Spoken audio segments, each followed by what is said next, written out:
مختلف واقعات ہمارے سامنے آتے رہتے ہیں کہ انسان اتنا بے حس ہو جاتا ہے کہ ہمارے سامنے ایک جو پچھلے دنوں رضوانہ کا واقعہ آیا کہ کس طرح گھر کی ملازمہ کے ساتھ سلوک کیا جاتا رہا ہے. حالانکہ تعلیم انسان کے اندر بہتری لاتی ہے اور لوگوں کو سبق دیتی ہے کہ مثبت کردار ادا کریں معاشرے میں، لیکن یہ کیسے پڑھے لکھے لوگ ہیں کہ جنہوں نے معاشرے کو بگاڑ کے رکھ دیا ہے. ایجوکیشن انسان کی بہتری میں اہم کردار ادا کرتی ہے.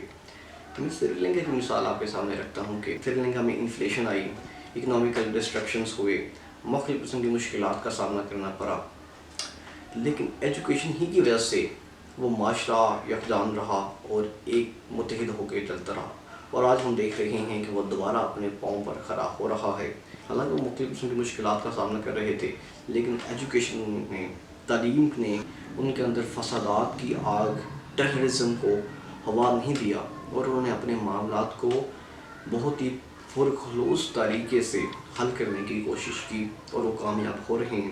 دوسری جانب لیبیا کی مثال ہمارے سامنے ہے کہ جہاں 2011 سے فسادات کا آغاز ہوا، کیونکہ وہاں پر تعلیمی ریٹ، پڑھے لکھے لوگوں کا ریٹ انتہائی کم ہے. آپ ایسا سمجھ لیں کہ نہ ہونے کے برابر ہے.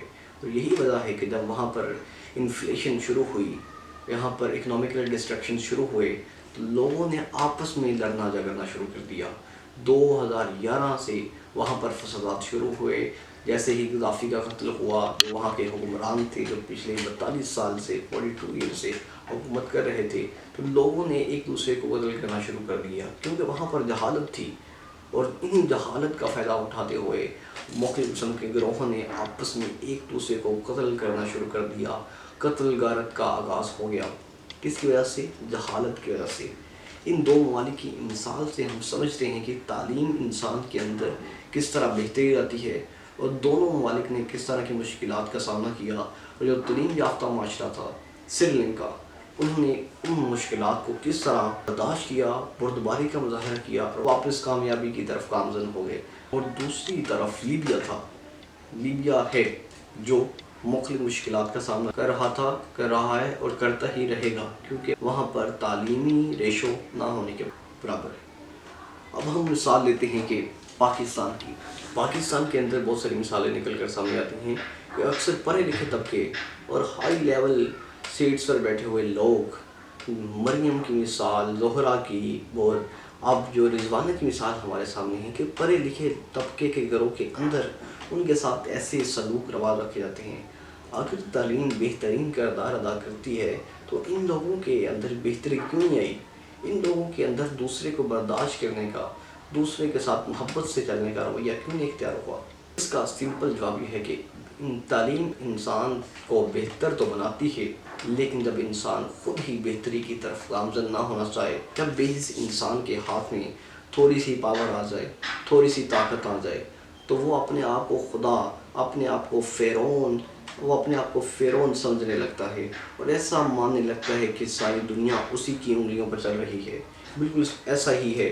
تو آپ مختلف کیسز دیکھ لیں جو قابل احترام ججز کے گھروں میں ہوتے رہے ہیں، کہ مریم کے ساتھ کیا انہوں نے کیا، زہرا کے ساتھ یا اب رضوانہ کے ساتھ ان کی بیگمات نے کیا کیا. یعنی کہ طاقت کے نشے میں گم ہو کر وہ انہیں اتنا مارتی رہی ہیں کہ بھول گئی ہیں کہ وہ بھی ایک انسان ہیں. اس سے ہم سبق سیکھتے ہیں کہ یقینی بات ہے کہ تعلیم بہترین کردار ادا کرتی ہے انسان کی پرورش میں، لیکن جب انسان بدلنے کی کوشش ہی نہ کرے، اپنے آپ کو درست راہ پہ لگانے کی کوشش ہی نہ کرے، تو تعلیم بھی کوئی کردار ادا نہیں کرتی. تو ایسے لوگ اعلیٰ سیٹوں پر جا کے بیٹھ جاتے ہیں جو صرف اس طاقت کا فائدہ اٹھاتے ہوئے اپنے مفادات حاصل کرنے کی کوشش کرتے ہیں. ہم امید کرتے ہیں کہ آنے والا مستقبل پاکستان کا روشن ہو، پاکستان بہتری کی طرف گامزن ہو. اگر آپ ہماری یہ ڈاکومنٹری پسند کر رہے ہیں اور اس کے ساتھ ساتھ ہم مختلف تاریخ پر مبنی، یعنی کہ تاریخ یہودیت پر مبنی آپ کو ڈاکومنٹریز آپ کے سامنے پیش کریں گے، اس میں حضرت ابراہیم علیہ السلام کا تعارف، حضرت داؤد اور حضرت سلیمان علیہ السلام کا دور حکومت، بخت نصر نے بیت المقدس کو کیسے تباہ کیا، یونانیوں کا اور رومیوں کا یہودیوں کے ساتھ کیسا رویہ تھا، اور اس کے ساتھ ساتھ فدر ہم آپ کو تاریخ عیسائیت کے بارے میں بتائیں گے کہ وہ پورے کے پورے یورپ میں، ویسٹ میں کیسے پھیل گیا. جو سب سے پہلے ہم ڈاکومنٹری شروع کریں گے وہ ہے تاریخ یہودیت کے بارے میں. وہ جلد ہی ہم اپنے چینل پر ہم ایپیسوڈ لگانا شروع کر دیں گے، اور اس کے بعد ہم تاریخ عیسائیت کی طرف آئیں گے اور پھر تاریخ اسلام کی طرف آئیں گے. پھر ہم فدر مختلف مذاہب کی تاریخ آپ کے زیر اثر کریں گے۔ ہم امید کرتے ہیں کہ آپ کو یہ ہماری کاوش پسند آتی ہوگی، پسند آ رہی ہے تو آپ اپنے چینل سروے آف ہسٹری کو لائک، سبسکرائب، شیئر کرنا مت بھولیے گا۔ شکریہ۔